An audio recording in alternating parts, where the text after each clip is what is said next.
Okay, welcome everyone to this presentation entitled Bridge Accelerator. We want to speak about how to bridge the gap between the existing asymmetric public key cryptography and what we call post-quantum cryptography.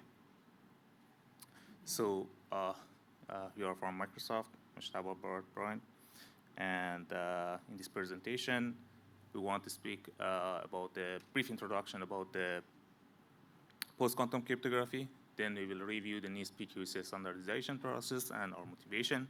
Then we will discuss the Bridge Accelerator details, what's the dilithium, what's our architectural overview, and then we see some side channel consideration and the performance requirements for the Bridge.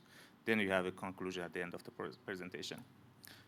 So public key cryptography is required to generate a shared secret key between two parties over an unsecure channel such as the internet. And using that shared secret key, two parties can communicate to each other using the other crypto primitives such as the AES and encrypt and decrypt their data.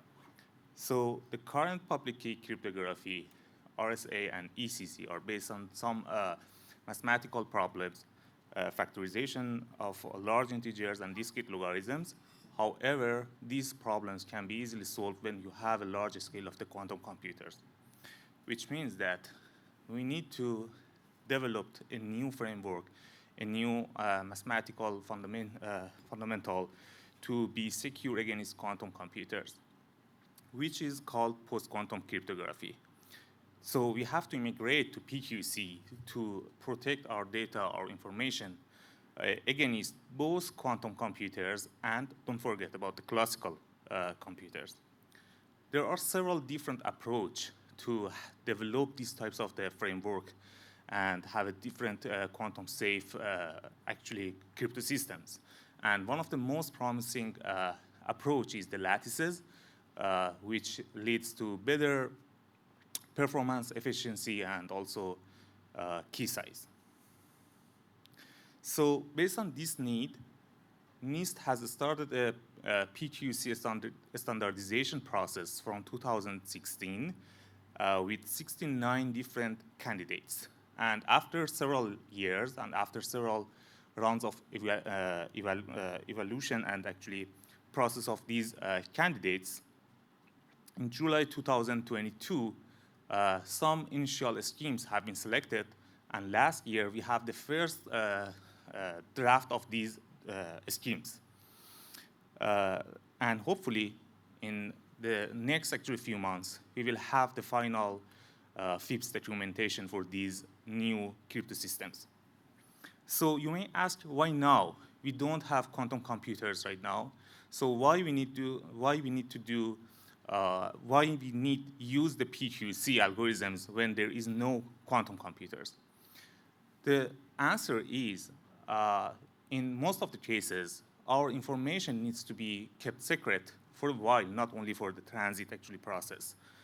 A good example for that would be the military actual information or governmental actual information that needs to be kept secret for decades. Therefore, suppose that someone can record our current data and then encrypt it and then decrypt it when they have the access to the quantum computers. Based on that, we need to use the PQC as soon as possible to protect our data against these types of the attack. And what is included in these standardization? There are two main schemes. One of them is key exchange mechanism, which is a replacement of the Diffie-Hellman for the ECC or RSA. And we called it as a Kyber, MLKAM. And the other one would be dilithium, which is used for the digital signature algorithm. So, yeah, I think most have already spoke about enough motivation on why we need to do post-quantum stuff. I would essentially give a couple more things on why we called it Adam's Bridge. The reason we called it Adam's Bridge is it's essentially a mythological bridge that engulfs two land masses, like how that threats to like some dangerous ocean, right? So considering we are in a more stable place of where cryptography is, we are treading these waters to get into the next landmass of which is the post-quantum cryptography. That's the reason we named it as Adam's Bridge to get there. Now, since that trivia is out of the way, from the viewpoint of additional motivation, right? What we want to provide to the open industry is provide them with an accelerator that folks can use in different contexts. We will talk more about it from a side channel protection point of view. We essentially want to provide an accelerator that has different side channel mitigations depending upon the user model and threat model, what side channel can be enabled and disabled while providing sufficient acceleration for different purposes. We will go more on, Mojtaba will specifically go more on the performance aspects of it. But essentially, that's what we are looking towards.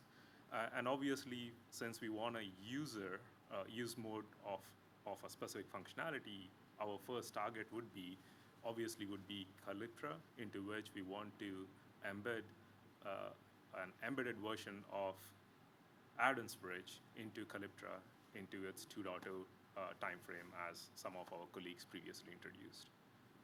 I'll let Mojtaba speak from a challenges point of view. Sure.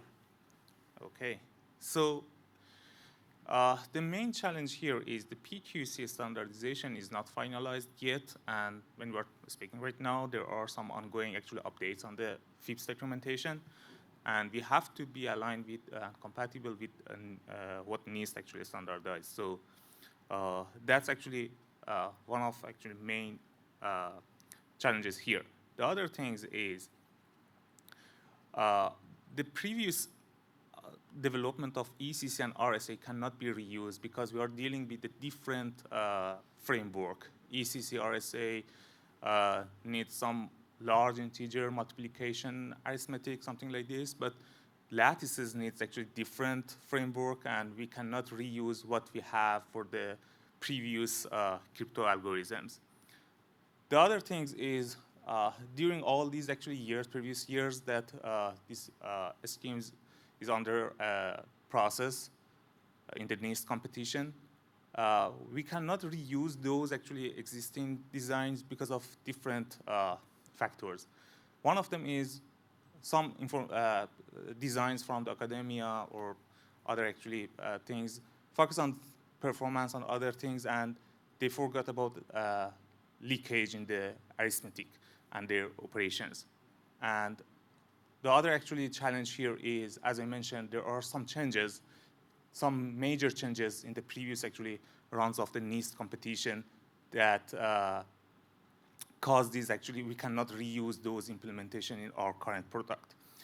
And there is also a lack of trade-off exploration between the performance and area, and that would be actually, we need to figure out how much we need to pay from the resource utilization to have a better actually acceleration in our design. So based on that, we propose Adam's Bridge Accelerator targeting dilithium digital signature algorithm. And this actually diagram shows the high-level architecture of our design.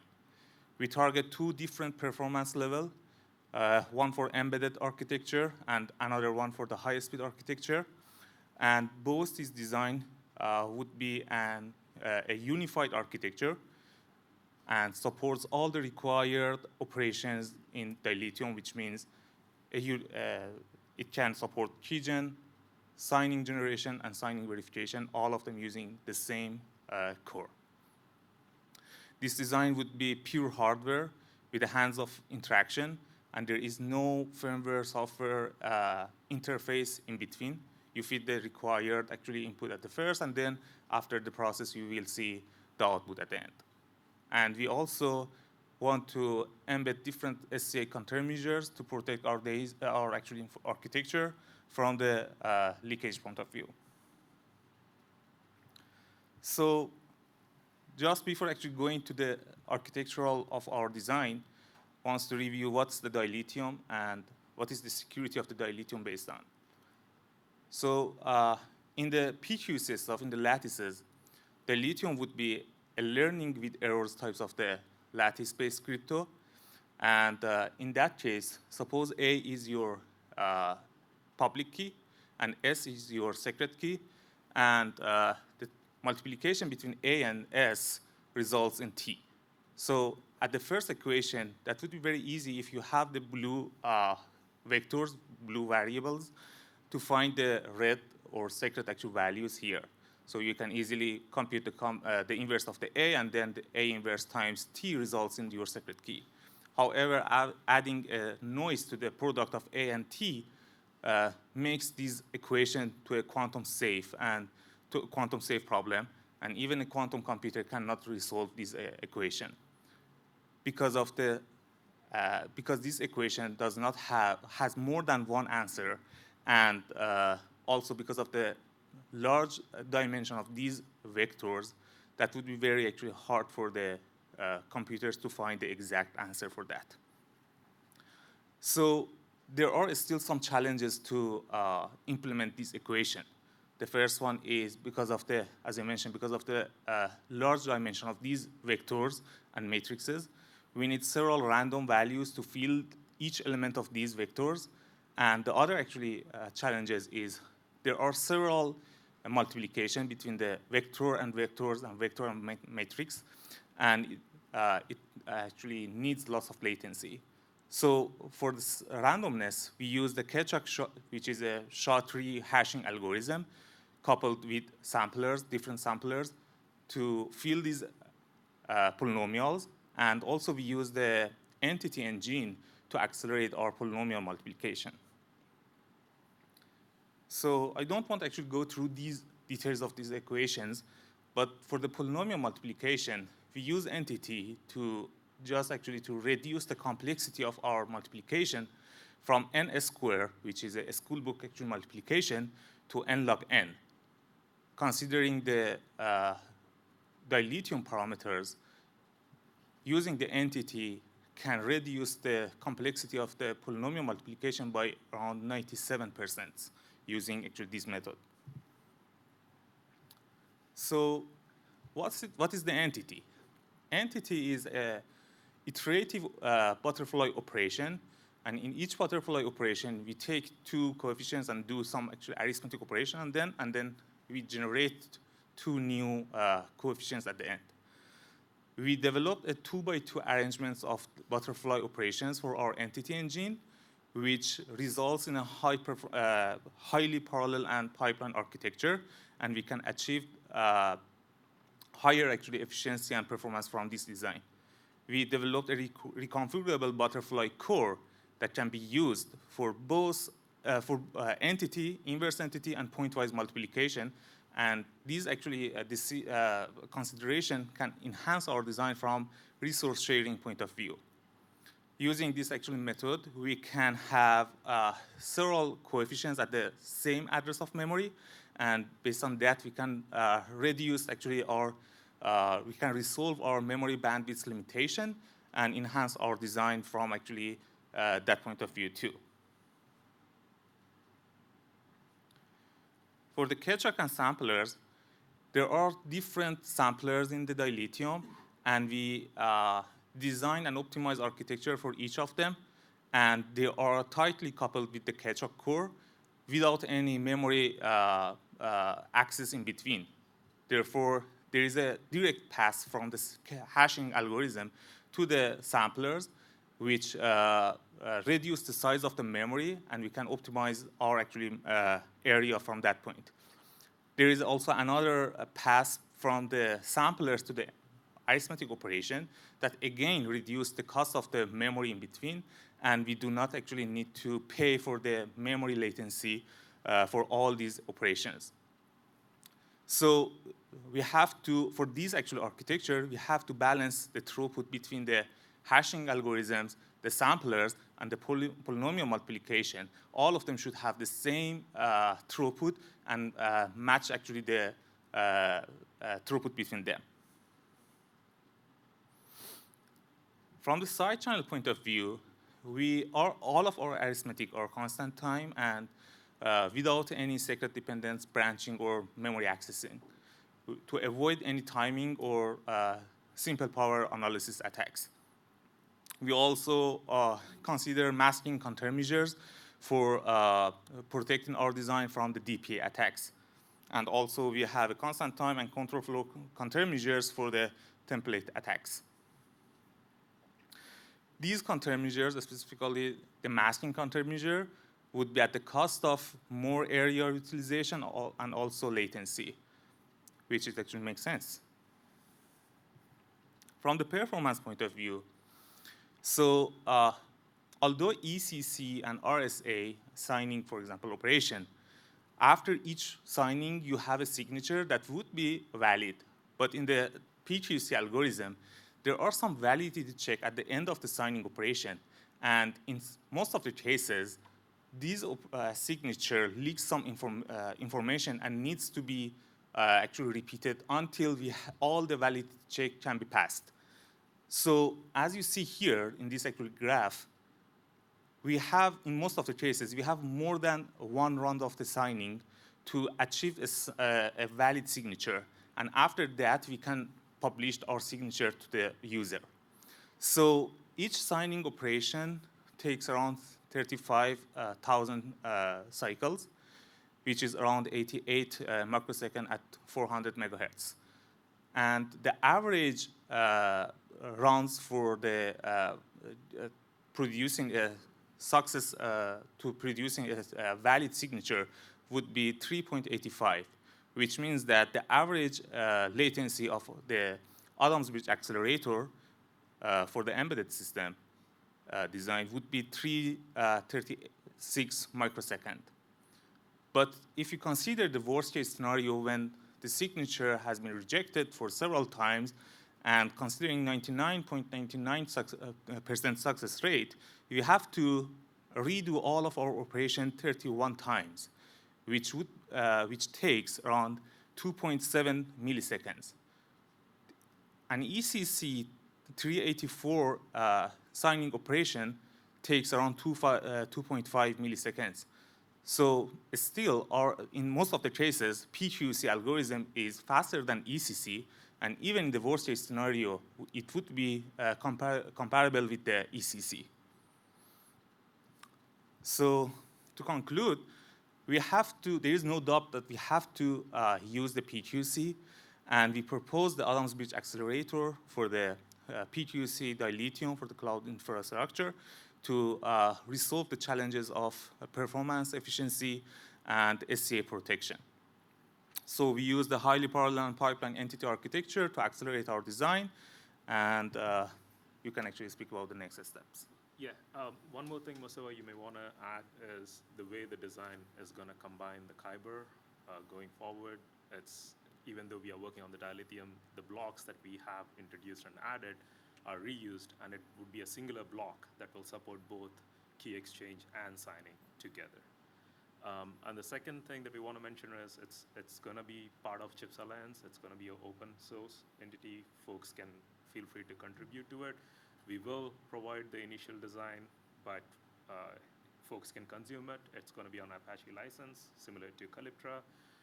You can contribute back to it if you have additional countermeasures, and we want to welcome the industry to adopt it, given the transitional state we are in. That's all we have. Thank you. I think we have time for one quick question. All right, I guess we'll.